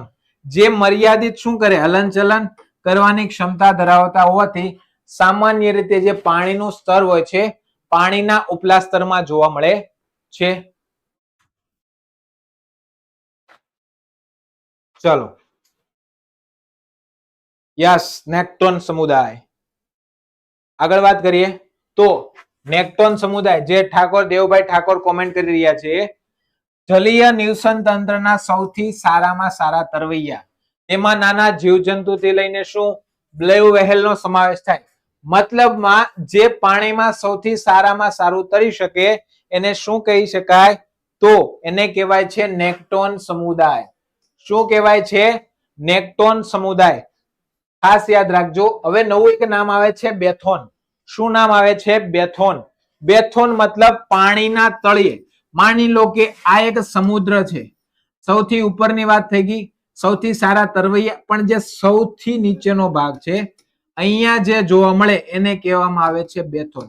મતલબમાં પાણીના તળિયે જે પણ પ્રકારના જીવો હોય એને કહેવામાં આવે છે બેથોન. ક્લિયર છે? યસ. પાણીની વિરુદ્ધમાં પણ તરી શકે, એ તો વાત સાચી જ છે. તમે મારો લેક્ચર પહેલી વાર ભરી રહ્યા છો પણ કઈ વાંધો નહીં, રેગ્યુલર આવો, ખૂબ મજા આવશે. તમને પણ એમ લાગશે નહીં ચલો લેક્ચરમાં તો મજા આવી છે. ચલો આગળ વાત કરીએ તો આ આટલા શું પાણીમાં જે જીવજંતુઓના પ્રકાર મતલબમાં જે સજીવો વસે છે એના પ્રકારની વાત કરી. હવે એક નવો ટોપિક આવે છે સમુદ્રી પ્રવાળ. શું છે? સમુદ્રી પ્રવાળ. એને સામાન્ય રીતે આપણે કંઈક નામ આપીએ છીએ પરવાળા, પાણીના ખરાબા, કોરલ રો, અલગ અલગ નામથી શું કરીએ છીએ તો આપણે ઓળખીએ છીએ.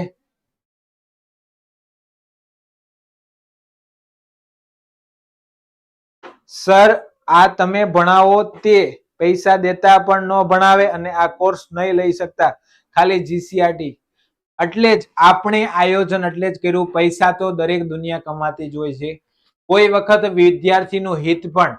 કારણ કે એક ગઈ વખતે હું પોતે મેં જે લાસ્ટ ફોરેસ્ટ ગઈ હતી એ લાસ્ટ ફોરેસ્ટમાં મારે પણ 127 માર્ક્સ હતા. જવું હોય તો લિસ્ટ જોવાની છૂટી છે. જે લાસ્ટ ફોરેસ્ટ ગઈ ઓલરેડી હું 127 માર્ક્સથી પાસ છું, બરોબર. પરંતુ મારો ગોલ થોડોક ઊંચો છે માટે હું આમાં ગયો નથી.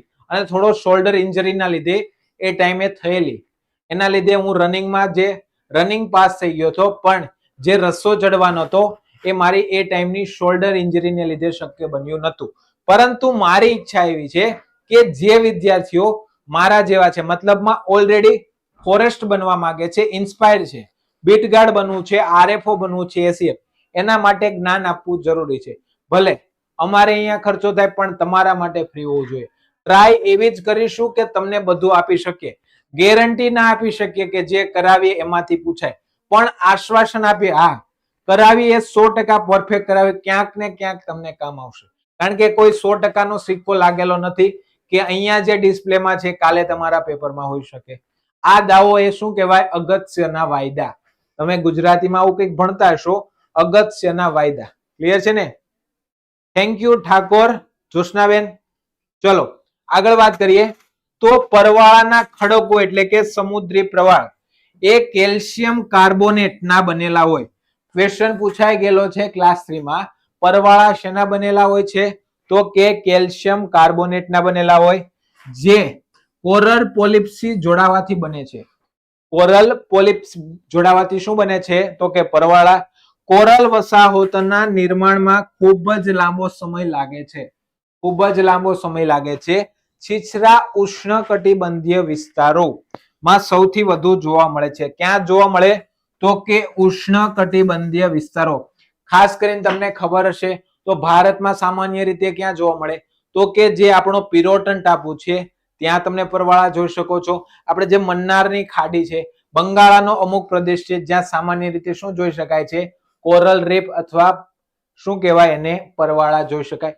આને રિલેટેડ જે સૌથી કહેવાય ને તો 90% આનું નિવસન તંત્ર નાશ પામ્યું છે.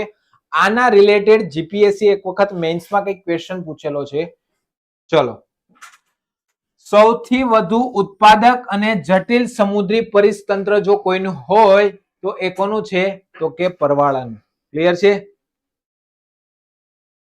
અરે ફોરેસ્ટ તો જિંદગી બનાવે. આમ એક રૂઆબ આવે કે ફોરેસ્ટમાં એક તો સામાન્ય કહીને તો જે નેચર વચ્ચે રહેવા મળે ને એનાથી સૌથી સારું સુખ કોઈ નથી.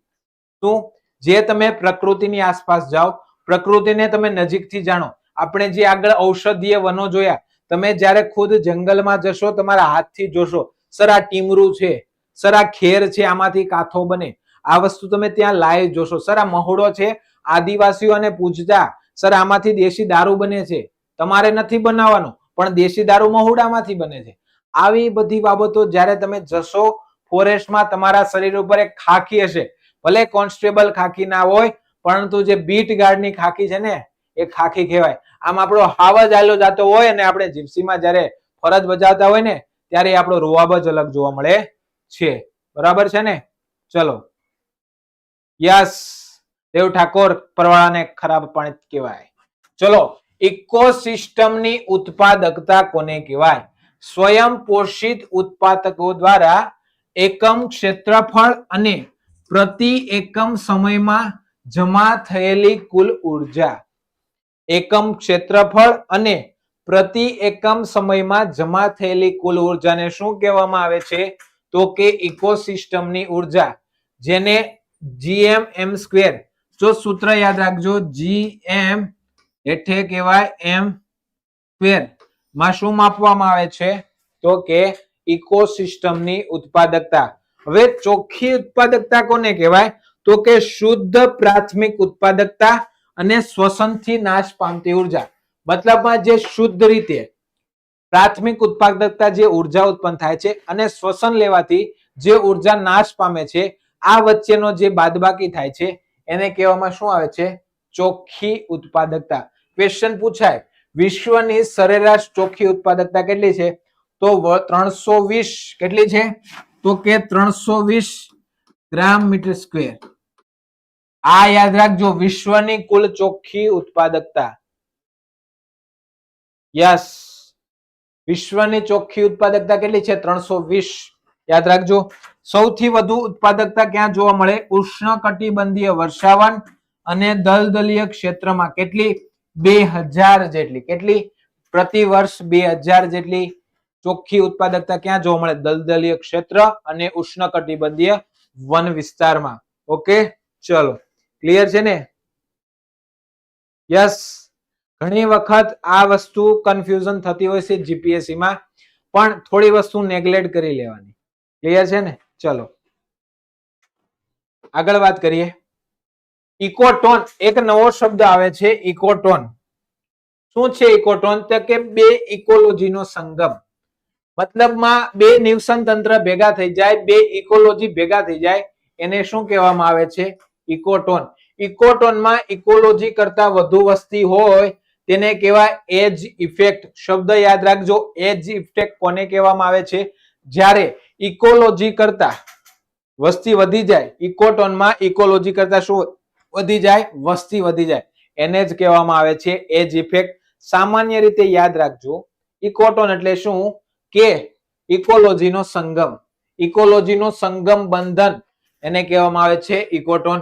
હવે ફરી વખત એક પાછો જે આપણે આગળ વાત થઈ હતી, આહાર શૃંખલા, ફરી વખત આવે છે, જોઈ લઈએ. આહાર અને ઉર્જા એક જીવ વર્ગથી બીજા જીવ વર્ગમાં શું શૃંખલાબંધ રીતે હસ્તાંતરિત થાય તેને કહેવામાં આવે છે આહાર શૃંખલા. શું? કે એક જીવ વર્ગમાંથી બીજા જીવ વર્ગમાં શું થાય છે? તો કે ઉર્જાનું વહન થાય, ઉર્જા હસ્તાંતરિત થાય, જેને કહેવામાં આવે આહાર શૃંખલા. જેના 4 પોષક સ્તર છે. આહાર શૃંખલાના કેટલા પોષક સ્તર જોવા મળે છે? તો કે સામાન્ય રીતે 4 પોષક સ્તર જોવા મળે છે, અને 4 મોસ્ટ આઈએમપી છે, યાદ રહી જશે અને યાદ પણ રાખવાના છે. આહાર શૃંખલામાં કયા 4 પોષક સ્તરો જોવા મળે છે? સામાન્ય રીતે તમને ખબર જ હશે. તો પેલું છે ઉત્પાદક, બીજું શાકાહારી ઉપભોક્તા, માંસાહારી ઉપભોક્તા અને શીર્ષ માંસાહારી ઉપભોક્તા. કલાકથી આપણે આજ ભણીએ છીએ. પ્રાથમિક ઉપભોક્તાથી શરૂ થાય, તૃણાહારીથી, અને પૂરું થાય શીર્ષ. તો આ 4 વસ્તુને શું કહેવાય? પોષક સ્તર. કોનામાં? આહાર શૃંખલાની અંદર. હવે એક પાછો નવો શબ્દ જે આપણે આગળ જોયો તો આહાર જાળ, એની ફરી વખત ઇન્ફોર્મેશન આવી ગઈ. એક કરતા વધુ આહાર કડી. મતલબમાં શું આવ્યું ફરી ખબર? જે આપણે ભણી ગયા ને એ ફરી આપણે રિવાઇન્ડ કરવા માટે એક સિંગલ લીટી સ્વરૂપના પાછા બધા શરૂ થઈ છે. તો આહાર જાળ એટલે એક કરતા વધુ આહાર કડી. જે મિત્તલબેને એક ક્વેશ્ચન કરેલો, સાહેબ જવાબ આપેલો, એ જો તમારો આવી ગયું. લિન્ડમેનનો 10% ઉર્જાનો નિયમ. લિન્ડમેન નામના એક જૈવ વૈજ્ઞાનિક થઈ ગયા, એને કેવો નિયમ આપેલો છે? 10% ઉર્જા નિયમ. શું છે? તો કે આહાર શૃંખલામાં દરેક સ્તરે માત્ર કેટલી ટકા ઉર્જાનું વહન થાય છે? તો કે 10%. માત્ર દરેક પ્રકારની આહાર શૃંખલામાં 10% નું શું થાય? ઉર્જાનું વહન થાય. 90% શું થાય? વાતાવરણમાં ભળી જાય છે. આ નિયમ કોણે આપેલો છે? તો કે લિન્ડમેનનો 10% ઉર્જાનો નિયમ. મોસ્ટ આઈએમપી રાખવો હોય તો યાદ રાખી શકીએ છીએ. હવે 2 ઇંગ્લિશ નામ છે, યાદ રાખીશું, અને આજના આપણા સૌથી અગત્યના ટોપિક ઉપર જવાના છીએ. ચલો, તો નામ આવે છે બાયો એક્યુમ્યુલેશન. બાયો એક્યુમ્યુલેશન મતલબ આહાર શૃંખલામાં પ્રદૂષકોનો શું થાય? પ્રવેશ થાય અને વહન થાય. એને શું કહેવામાં આવે છે? Bio accumulation. Bio accumulation. Clear છે? ચાલો, હવે આપણે વાત આવે છે પોષણ ચક્ર. મતલબમાં અહીંયાથી ધોરણ 10 લઈ લો, ધોરણ 6, 7, 8, 9, 10 કોઈ પણ એક્ઝામમાં જે આપણે કહેવાય ને, જ્યારે સ્કૂલ લેવલ હતા ત્યારે આ તો દોરવાનું પૂછતા, નાઇટ્રોજન ચક્ર દોરો અને એના વિશે સમજાવો. હમણાં જે એક્ઝામો ગઈ છે ફોરેસ્ટની, એમાં પણ આના રિલેટેડ ક્વેશ્ચન પૂછાઈ ગયા. તો આપણે એક વખત નજર નાખી લઈએ, શું ખબર આવનારા ફોરેસ્ટમાંથી અહીંયાથી પણ એક ક્વેશ્ચન હોઈ શકે. ચલો તો જોઈ લઈએ. પોષણ ચક્ર છે એના બે પ્રકાર છે, એક છે વાયુ ચક્ર અને બીજું છે અવસાદી ચક્ર. પોષણ સ્તરના બે પ્રકાર, એક છે વાયુ ચક્ર અને બીજું છે અવસાદી ચક્ર. વાયુ ચક્રમાં ઝડપથી રૂપાંતર વાયુ માધ્યમથી, ઝડપથી રૂપાંતર વાયુ માધ્યમથી. અવસાદીમાં જોવા મળશે ધીમું રૂપાંતર પણ કેવું, ઘન માધ્યમથી. ક્લિયર છે? ચલો હવે વાયુ ચક્રમાં સામાન્ય રીતે જળ ચક્ર, નાઇટ્રોજન ચક્ર, ઓક્સિજન ચક્ર અને કાર્બન ચક્ર જોવા મળે છે. જ્યારે અવસાદી ચક્રમાં ફોસ્ફરસ, સલ્ફર, આયર્ન અને કેલ્શિયમ ચક્ર. આમાં જે સૌથી વધુ ઇમ્પોર્ટન્ટ છે આપણા માટે, એની હવે આપણે વિગતે ચર્ચા કરીએ અને આજના લેક્ચરની પછી શું કરી દઈશું, આપણે પૂર્ણાહુતિ આપી દઈશું. ચલો આજે થોડોક લેક્ચર ખેંચીએ છીએ, ટોપિક એક સાથે આપણું ઇકોલોજી ખતમ કરી દે. ચલો જોઈએ. તો પેલું નામ છે જળ ચક્ર. સજીવોનું કુલ જીવભાર 80.5% શેનાથી બનેલું છે? પાણીથી બનેલું છે. મોસ્ટ એમપી માનવીનું, મનુષ્યનું જીવભાર અથવા સજીવો યાદ રાખજો, મનુષ્ય કરતા બેટર છે. સજીવોનું 80.5% જીવભાર શેનાથી બનેલું છે? તો કે પાણીથી, H2O થી. ક્લિયર છે? હવે એનું આપણે વોટર સાયકલ સમજી લઈએ. સામાન્ય રીતે તમે બધા જાણો છો શું કે આપણા દાદા છે, કોણ છે? સૂરજ દાદા. એની ગરમીથી શું થશે? તો કે જે નદી છે, સમુદ્ર છે, એનું પાણી પહેલા તો વનસ્પતિ શોષણ કરે છે. જે જળ ચક્રમાં આપણે વાત કરવાની નથી, અહીંયા પાણીની વાત. તો શું થશે? ઉષ્મા, સૂર્યની ઉષ્માથી, તાપમાનથી શું થશે? તો કે વરસાદી પાણીનું ગરમ થવું. આ પાણી જે સમુદ્ર હોઈ શકે, નદી હોઈ શકે, તળાવ, આ પાણી ગરમ થવાથી શું થાય છે? વરાળ રૂપે શું થાય છે? ઉપર ચડે છે. વરાળ રૂપે ઉપર ચડવાથી સમય જતા શું થાય છે? તો કે વાદળાઓનું શું થાય? ઘનીભવન થાય છે. શું થાય? વાદળાઓનું શું થાય? ઘનીભવન થાય. ઘનીભવન થતા ઘણા બધા વાદળા એકત્રિત થાય છે. સમયાંતરે શું થાય છે? વાદળો ઠંડા પડે છે. વાદળો ઠંડા પડવાથી જે વરાળ છે એ એકત્રિત થાય છે અને એક ટીપાનું રૂપ લે છે. અને આ ટીપું આપણા પૃથ્વી પર શું નામે આવે છે? તો કે વરસાદ સ્વરૂપે. વરસાદ સ્વરૂપે ફરીથી જમીન ઉપર આવે છે અને અમુક પાણી જમીનમાં ઉતરે છે, બાકી જે તળાવો, નદીઓ અને સમુદ્રમાં, એમ આ સાયકલ કન્ટિન્યુ શું કરે છે? ચાલ્યા જ કરે છે. જેને શું કહેવામાં આવે છે? Water cycle. સમજાઈ ગઈ? ક્લિયર છે? ચલો મિત્તલબેન, સાચું લખેલું હતું, કેમ કોમેન્ટ ડિલીટ મારી દીધી? સાચું હતું, 78% જ આવે છે. આવશે હમણાં જ. કાર્બન ચક્ર જીવોના શુષ્ક જીવભારનો કેટલા ટકા હિસ્સો? ટકાવારી બધામાં યાદ રાખજો, 49% હિસ્સો કાર્બનિક હોય છે. ભૂમંડળનો 71% કાર્બન ક્યાંથી આવે? જો આ ક્વેશ્ચન પૂછાઈ ગયો. ભૂમંડળનો 71% ભાગ કાર્બન ક્યાંથી મળે છે? તો કે મહાસાગરમાં. અને કાર્બન ચક્રને બે રીતે વિભાજિત કરી શકાય. કઈ રીતે? બે રીતે. બંને આપણે વિચારીશું. પેલું છે ટૂંકા ગાળાનું ચક્ર. ટૂંકા ગાળાના ચક્રમાં સામાન્ય રીતે શું જોવા મળે છે? તો જે સૂર્ય દ્વારા જે આપણે ઉષ્મા મળે છે એનો ઉપયોગ કોણ કરે છે? વનસ્પતિ કરે છે. એમાંથી થોડો ઘણો કાર્બન જે પોતાના મૂળ દ્વારા જમીનમાં પ્રસારે છે અને એ જે કાર્બન છે એનો ઉપયોગ કોણ કરે છે? તૃણાહારી પ્રાણીઓ. કેમ? જે ઉર્જા સૂર્ય દ્વારા લે છે, પ્રાથમિક ઉપભોક્તા નહીં પણ શું? ઉદ્ભોક્તા લે છે. સામાન્ય રીતે ઘાસ લઈ લો અથવા વનસ્પતિ, સૂર્યના જેવા કિરણો લે, પોતાની ઉર્જા ઉત્પન્ન કરે. હવે એનો ખોરાક તરીકે અહીંયા આપેલા છે ઘેટા.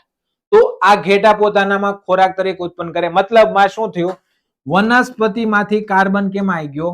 તો કે તૃણાહારી પ્રાણીઓમાં. હવે આ તૃણાહારી પ્રાણીઓનું શું થશે? સમય સાથે મૃત્યુ થશે. મૃત્યુ થવાથી શું થશે? જંગલમાં, મતલબમાં જમીનમાં શું થશે? કાર્બનનું સ્થાપન થશે. સમય જતા આ કાર્બન ફરી ક્યાં જશે? તો કે હવામાં ભળી જશે. આને કહેવાય ટૂંકા ગાળાનું ચક્ર. મતલબમાં શોર્ટમાં પતી ગયું. સૂર્યમાંથી વનસ્પતિમાં આવ્યો, વનસ્પતિમાંથી તૃણાહારી પ્રાણીમાં, તૃણાહારી પ્રાણી મૃત્યુ થવાથી જમીનમાં ગયો અને જમીનમાંથી ફરી ક્યાં ગયો તો કે વાતાવરણમાં. આ જે નાનું એવું ચક્ર ફર્યું એને જ કહેવામાં આવે છે શું? ટૂંકા ગાળાનું ચક્ર. હવે બીજો શબ્દ આવે છે લાંબા ગાળાનું ચક્ર. હવે સર આ લાંબા ગાળાનું ચક્ર એટલે શું તો સમજીએ. તો અહીંયા કંઈક આપેલું છે તમને ફોસિલ ફ્યુલ, મતલબમાં કે જે વનસ્પતિ છે તમને ખબર છે કે સ્વયંપોષી છે, પોતાનામાં કાર્બનનો સમાવેશ કરશે અને સમય જતા શું થશે, આ વનસ્પતિ અને પ્રાણીઓ સામાન્ય રીતે જમીનમાં દટાઈ જશે. થોડા ઘણા અંશે જે આ ચક્ર ચાલતું હતું એ તો કાર્બન ચાલશે, પણ લાંબો સમય માટે જ્યારે વનસ્પતિ અને પ્રાણીઓ એક ફોસિલ સ્વરૂપે ક્યાં રહે છે? જમીનમાં, ત્યારે મોટા પ્રમાણમાં શું કરશે? તે કાર્બનનું ઉત્પાદન કરશે અને આ કાર્બન સમય જતા જ્યારે કોઈ પણ પ્રકારનો જ્યારે જમીન હલનચલન થશે, કોઈ દાવાનળ થશે, ભૂકંપ થશે, ત્યારે આ કાર્બન જમીનમાંથી બહાર આવશે, જેને શું કહેવાય છે તો કે લાંબા ગાળાનું કાર્બનિક ચક્ર.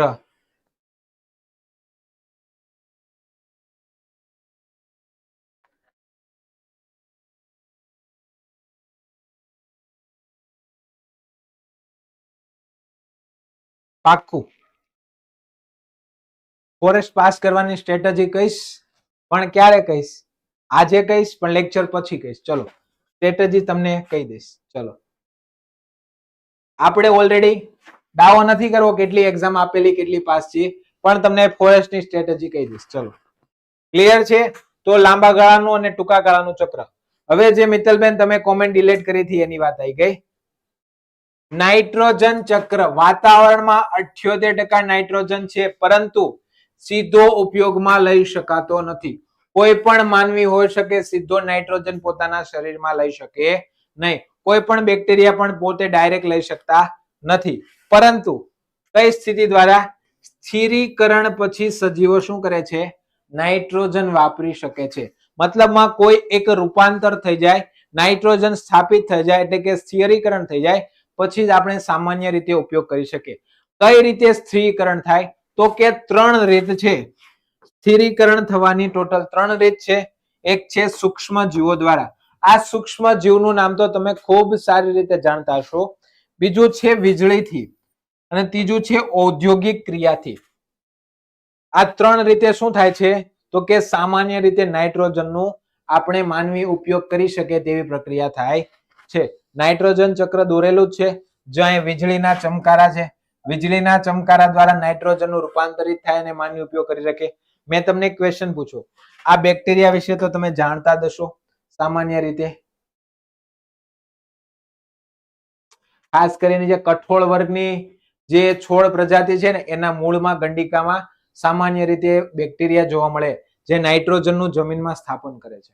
ચલો રાઇઝોબિયમ આવી ગયા ને, હું જે તમને પૂછતો હતો એ બેક્ટેરિયા આવી ગયા.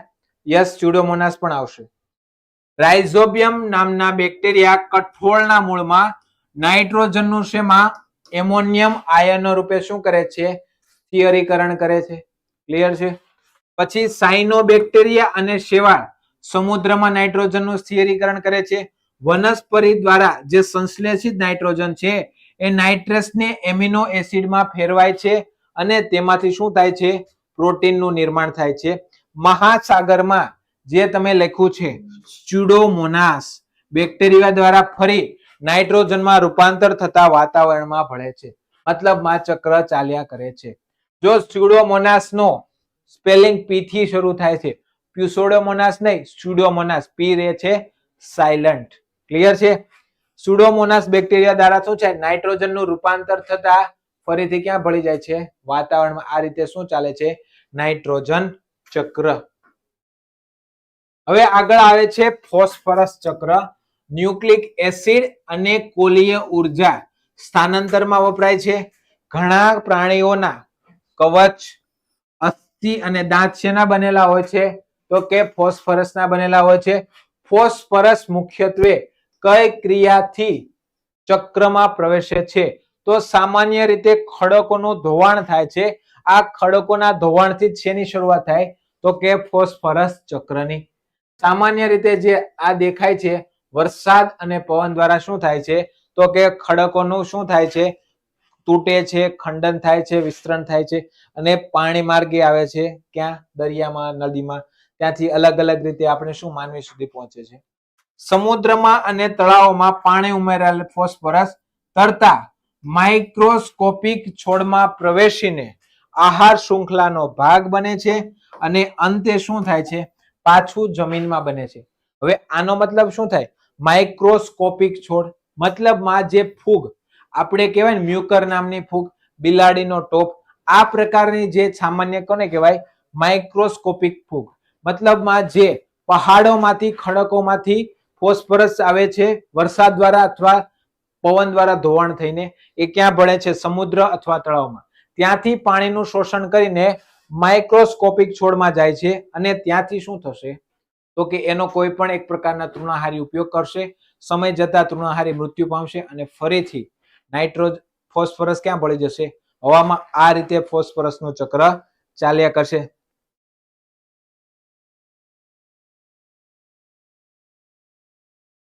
દરિયો મેં તમને જે પૂછ્યો હતો ને એમાં આવશે સમુદ્રને લગતું નિવસન તંત્ર. જે તમે કહો છો ને કોકે કાદવ લખેલું, તો કાદવ પણ એના રિલેટેડ જ છે, કાદવ કહી શકાય. અને દરિયાઈ જે નિવસન તંત્ર આસપાસનો વિસ્તાર હતો ને એને જ કહેવામાં આવે છે. ઓકે, ચલો. હું આશા તમારી જોડે રાખું કે તમને પણ તમારા ખુદથી આવે કે એક સર્ચ કરો કે તમને કેટલું આવડે છે. હવે એક નવું ચક્ર આવે છે, સલ્ફર. જમીનમાં રહેલું સલ્ફર સલ્ફેટના સ્વરૂપમાં શું થાય છે? તો કે છોડ દ્વારા સંશ્લેષિત થાય છે. સલ્ફરયુક્ત એમિનો એસિડ પછી શું થાય છે? આહાર શૃંખલામાં પ્રવેશે છે અને મૃત કાર્બનિક પદાર્થોના વિઘટનથી ફરી શું થાય છે? સરોવરના તળિયે જમા થાય છે. સામાન્ય રીતે જમીનમાં રહેલું સલ્ફર છોડ દ્વારા સલ્ફેટના સ્વરૂપે સંશ્લેષિત થાય છે. સમય જતા એનું રૂપાંતર કેમાં થશે? એમિનો એસિડ, અને એશેનો ભાગ બનશે આહાર શૃંખલાનો. આહાર શૃંખલા આગળ વધતા કાર્બનિક પદાર્થો વિઘટન પામશે અને ફરીથી શું થશે? સલ્ફર હવામાં ભળી જશે. ક્લિયર છે? લો, અહીંયા આપણો ઇકોલોજીને લગતો તમામ પોર્શન પૂરો. ક્લિયર છે? ખાસ કરીને ઘણી એવી બાબતો છે, મારાથી નાની મોટી ભૂલો થતી હોય છે, તમારાથી થતી હોય છે, પણ ખાસ સચેત તમારે રહેવાનું. કારણ કે અહીંયાથી નાની એવી મિસ્ટેક પણ થઈ શકે, બોલવામાં થઈ શકે, અમુક વસ્તુ યાદ ના આવતી હોઈ શકે, પરંતુ તમે એટલા તો જાગૃત છો કે તમને બધી વસ્તુની ખબર પડે. અને તમે જે મને કહો છો કે મારી સ્ટ્રેટેજી શું હતી, તો મારી સ્ટ્રેટેજી એ જ હતી કે મેં કોઈ દિવસ પર્યાવરણ વાંચેલું નથી. હું ઓલરેડી જીપીએસસી અને યુપીએસસી નો મતલબમાં સ્ટુડન્ટ છું. લાસ્ટ સ્પીપા મેં 17માં રેન્ક સાથે પાસ કરેલી છે. મતલબમાં હું જીપીએસસી નો આમ કહેવાય ને તો સારો એવો જાણકાર છું. ક્લાસ 3માં મતલબમાં એટલું નહીં, પણ મારો એક નિયમ હતો કે જે કરતો એ પરફેક્ટ કરતો. તો તમારો પણ એક નિયમ બનાવી લ્યો કે જેટલું મળે જેટલું વાંચો. બહુ બધી બજારમાંથી બુક્સ લાવવાની નહીં. જ્યાંથી જેટલું મળે એટલું પણ તમારું પોતાનું હોવું જોઈએ, પોતાનું પરફેક્ટ હોવું જોઈએ. મેં તમે જે પર્યાવરણ ભણાવું છું ને, પર્યાવરણ મેં ખાલી 1.5 થી 2 દિવસ વાંચેલું, પરંતુ તો બી એક કોન્ફિડન્સ હતો, ચલો પ્રકૃતિ સાથે જોડાયેલા છીએ એટલે થોડું ઘણું આવડી ગયું હતું. એટલે પેલા તો એક વસ્તુ યાદ રાખવાનો, કોઈ બી એક્ઝામ દેવા જાવ ને તો ડરવાનું નહીં. એક જ સેલ્ફ કોન્ફિડન્સ થવાનું કે જે કરીશ મારું પરફેક્ટ કરીશ. પછી એટલા બધા ગાંગા નહીં થઈ જવાનું કે એક ખોટો પડ્યો શું થશે. થાય નિષ્ફળતા મળશે તો જ તમે સફળ થશો, નિષ્ફળ જશો તો જ તમે સફળ થશો. આવતીકાલે સ્પીપાની એક્ઝામ છે. જે વિદ્યાર્થી મિત્રોને ઓકે ઓનલી ફોરેસ્ટ માટે કંઈક લાવો, શું લાવું તમે કયો, કોમેન્ટ કરી દો શું લાવું. તો આવતીકાલે જે ભલે તમે વનરક્ષકની તૈયારી કરો છો, જો તમારે આવતીકાલે સ્પીપાની એક્ઝામ હોય તો મારા તરફથી ઓલ ધ બેસ્ટ. મસ્ત પેપર આવજો. એજ કેટલી હશે શું લાગે કોમેન્ટ કરો. મારી એજ છે આ પ્લેટફોર્મ ઉપરથી, હા જો પીડીએફ નો આવી ગયો, એજ કહી શકાય નહીં, પણ મારી બર્થ ડેટ ની યર આવે છે. એજ તમારી રીતે નક્કી કરી લેજો. 1999 વર્ષ મારે લાગે છે. ભલે હું નાનો હોઈ શકું પણ નોલેજ છે થોડું તો તમારા સાથે શેર કરીશું. એટલો બધો ટીચિંગનો અનુભવ નથી, પરંતુ એક કોશિશ કરીએ છીએ કે તમારા સુધી એક સારા વક્તા તરીકે, એક ટીચરના રૂપમાં અમે ઉભરી રહીએ. આપણા ગોલ તો ઘણા છીએ. યસ, ઉંમર તો શું કહેવાય, લાગે ચહેરો તો એ વસ્તુ છે. અત્યારે ઉંમરની કોઈને ખબર નથી પડતી. ચલો વિદ્યાર્થી, ઘણો સમય તમારો લઈ લીધો. પલ પલ તમારા માટે કિંમતી છે. વધુ સમય ના બગાડતા એક દિવસ આપણે સ્પેશિયલ રાખીશું. ફોરેસ્ટમાં તમારે શું કરવું, મતલબમાં તમારી સ્ટ્રેટેજી શું હોય. પણ આપણો સિલેબસ પતે પછી, અત્યારે આ વાતના વડા કરવા બેસીએ તો બુકની બુકો ભરાય. કારણ કે મોટિવેશનલ સ્પીકરો દુનિયામાં બહુ છે. એક વસ્તુ યાદ રાખજો, ડિપ્રેસ થાવ તો કોઈ દિવસ મોટિવેશનલ વિડીયો જોવા નહીં. કારણ કે પોતાના મોટિવેશનલ પોતે જ હોઈ શકો. કોઈ મોટિવેશનલ વિડીયો જોવાથી મોટિવેટ થવાતું નથી. ઓકે, ચલો પીડીએફ ટેલિગ્રામમાં મળી જાય. નીતિનભાઈ બીજી વાર કોમેન્ટ આવી ગઈ. પાક્કું હમણાં જ 10 મિનિટની અંદર ટેલિગ્રામમાં તમારી પીડીએફ આવી જશે. ત્યાં સુધી હું આશીષ ધાંધલિયા રજા લઉં છું, પરંતુ આવતીકાલે 8:30 વાગે કોઈ પણ વિદ્યાર્થી ટેસ્ટ આપવાનું ભૂલશે નહીં. ટેલિગ્રામની અંદર લિંક મળી જશે, ટેન્શન લેતા નહીં. જો કોઈ વિદ્યાર્થી કાલે પણ ટેસ્ટ ના આપી શકે તો સંસ્થાના નંબર આપણે છે જ તે. જતા જતા જેને લાઈક નથી કર્યું એ લાઈક આપતા જજો. યસ, રેગ્યુલર લાઈવ હોય છે, પણ રવિવાર એક દિવસ ઓફ હોય છે. કાલે સ્પીપાની એક્ઝામને ધ્યાનમાં રાખીને આપણે કાલે કરંટનો લેક્ચર નથી લાવ્યો, પણ દરેક વનરક્ષક મિત્રએ સવારે 8 વાગે કરંટ લેક્ચર, 8 વાગે કરંટનો લેક્ચર, સંપૂર્ણ જીપીએસસી 1-2 સુધી તમારે તકલીફ ના પડે તેવું સંપૂર્ણ કરંટ અફેર્સ લાવીએ છીએ. સાંજે 8:30 વાગે આપણે રેગ્યુલર ફોરેસ્ટનો લેક્ચર હોય છે. રવિવારે એક ઓફ દિવસ કહી શકાય, કારણ કે તમારે પણ આખા વીકનું રિવિઝન કરવાનું હોય છે. આ માટે રવિવારે આપણે કોઈ પણ પ્રકારનો લેક્ચર રાખતા નથી. તમારા માટે સંપૂર્ણ ફ્રી છે. વિવેકાનંદ એકેડમી ટૂંક સમયમાં, મતલબમાં આવતા ગુરુવારથી એક નવી સરપ્રાઈઝ લઈને આવી રહી છે, જેનો લાભ હું ઈચ્છું છું કે દરેક વિદ્યાર્થી મિત્રએ કરવો. શેનો ટેસ્ટ છે, મતલબમાં તમે આગલા 2 ટેસ્ટ આપ્યા નથી તો પણ સાંભળી લો. સોમવારથી શનિવાર સાંજે જે આપણે 8:30 વાગે લેક્ચર લઈએ છીએ એના આધારિત આપણે 50 ક્વેશ્ચન કાઢીએ છીએ. મતલબમાં 100 માર્ક્સનો ટેસ્ટ લઈએ છીએ. આ 100 માર્ક્સનો ટેસ્ટ તમે આખા વીકમાં કેટલું અહીંયાથી આઉટપુટ લો છો, પોતાનાની અંદર કેટલું ઇનપુટ લો છો અને ફરી તેટલું આઉટપુટ આપો છો, એનું મૂલ્યાંકન માટે આપણે એક ટેસ્ટ લઈએ છીએ. તો બીકે ઠાકોર ઓફિશિયલ રેગ્યુલર તમે દર રવિવારે 8:30 વાગે Vivekanand academy for GPSC play સ્ટોરમાં એપ્લિકેશન છે, ડાઉનલોડ કરો અને તમે ટેસ્ટ આપી શકો છો. વિપુલભાઈ રાજપૂત, જીસીઆરટી ધોરણ 6 થી 12, યસ, એ બધું જ વસ્તુ આપણે અહીંયા કવર અપ કરાવી લઈશું. જે બાકી છે એ પણ આપણે શું કરી દઈશું, કવર અપ કરાવી દઈશું. ચલો વધુ સમય ના લેતા હું આશીષ ધાંધલિયા રજા લઉં છું. ખૂબ વાંચો, ખૂબ મહેનત કરો. અસ્તુ, જય હિન્દ.